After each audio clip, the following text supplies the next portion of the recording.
Och berätta någonting, en trevlig historia. Ja. Ja. Ja.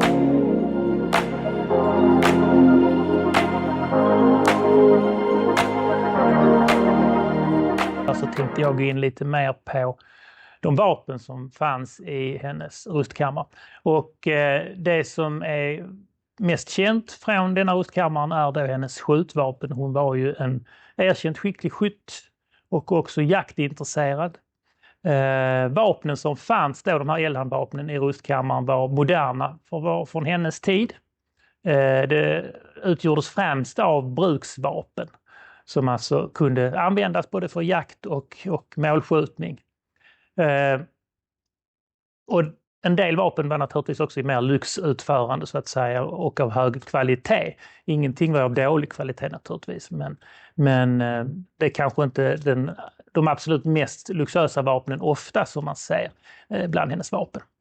I inventariet, den här listan som gjordes 1654, så upptas 57 i olika skjutvapen och idag har vi då 42 av dem kvar, alltså man pratar om bössorna eller alltså de längre skjutvapnen. Och sen fanns det också 8 par pistoler, eller 7 par pistoler och 4 stycken par är kvar idag.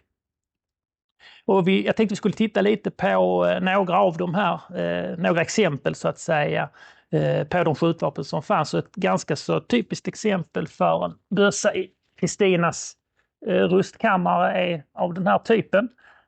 Som ni ser så är den ganska enkelt utförd. Stock av valnöt, gjord i Prag 1645. Hans Stifter är det som har gjort den här bössan och det har en räfflad pipa så den lämpar sig väldigt väl för jakt. Man skjuter då kulor med den här, alltså inte hagel då som annars också förekommer. Ganska många bössor för hagel i Kristinas rustkammare. De flesta bössor och vapen i hennes rustkammare var av tyskt eller östeuropeiskt ursprung. Och den här är då från Böhmen då, Prag, som idag är Tjeckien. Men den är ganska karaktäristisk för vad man skulle kalla liksom från tyskt kulturområde. Den har också ett blånerat låsbläck vilket gör att den är lite mer exklusiv än vad bössor kanske var i allmänhet. Också pipan är blånerad. Man skulle alltså ha haft någon form av stöd för att skjuta med den här när man använder inte den här kolven mot axeln, den här kolven av tysk kolvtyp. Det finns en liten dekor på andra sidan som också är ett ganska vanligt motiv, ett infälld i horn tror jag det här är. Och det är då en hjort som springer fram där. Men annars så är den här ganska så slät. Och det finns flera vapen i hennes rustkammare som ser ut på ungefär det här sättet. Sen finns det de som har betydligt mycket mer inläggningar och så också. Men ett exempel i alla fall på då de här mer vanliga bruksvapnen. Sen finns det också något mer exklusiva vapen som var moderna vid den här tiden och i Liège i Frankrike så gjordes vapen som hade en ganska populärt med sån här stålsnittsdekor som man kan se här. Låsbläcket är ju då dekorerat, skuret i stål. Också pipan med påslagna silverdekorer och delvis förgyllt. Det här paret pistoler har också en bössa i garnityr som är utställd i livrustkammaren. Och motivet på de här låsbläcken de visar då den här romantiska relationen som krigsguden Mars och Venus hade då enligt den antika mytologin. Karaktäristiskt också för den här typen av vapen är de här tonväggiga piporna. Också bössan som finns i livrustkammaren utställd har den här tonväggiga pipan. Men de här franska vapnen är alltså i minoritet i Kristinas rustkammare om man tänker till det stora hela. Den mesta är då från tyskt kulturområde. Och det finns också en del blankvapen, alltså svärd, sablar, bärjor som Kristina då avsåg att ta med sig.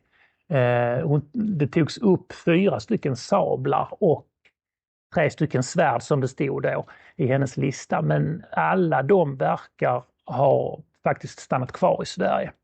Och en av de sablar som var upptagen på den lista av de föremål som Kristina ville ta med sig är den här sabeln. Det är ju en sabel som är tillverkad i Östeuropa, kanske Polen. Annars är den till typen då lite mer inspirerad av osmanska vapen vid den här tiden, från omkring 1600. Det här var en gåva från fältmarskalken Evert Horn till Kristinas pappa, Gustav II Adolf. Och detta kan ju då ses som ett av de här kanske mer symbolmättade, eller man ska säga symboltyngda och mer personliga kopplingen till kungligheterna och den typen av föremål som hon då ville ta med sig men som hon inte tog med sig. Det fanns också andra blankvapen som hade burits av hennes far som hon önskade få med sig men som också kom att stanna kvar. Till den här finns det då också en ganska väl utförd balja som har en ganska sliten sammet kvar, men också med de här förgyllda beslagen. Man kan lätt se inspirationen från osmansk konst också i de här beslagen på sabelbaljan. Det finns också ett gehäng som jag inte har tagit fram nu, men som ingår i det här garnityret. Så vi är väl ganska glada över de föremål som då Kristina inte fick med sig, men som hon egentligen gärna skulle vilja ta med sig då. Och då får vi tacka från Livrustkammarens magasin och de här små inblickarna i Kristinas rustkammare.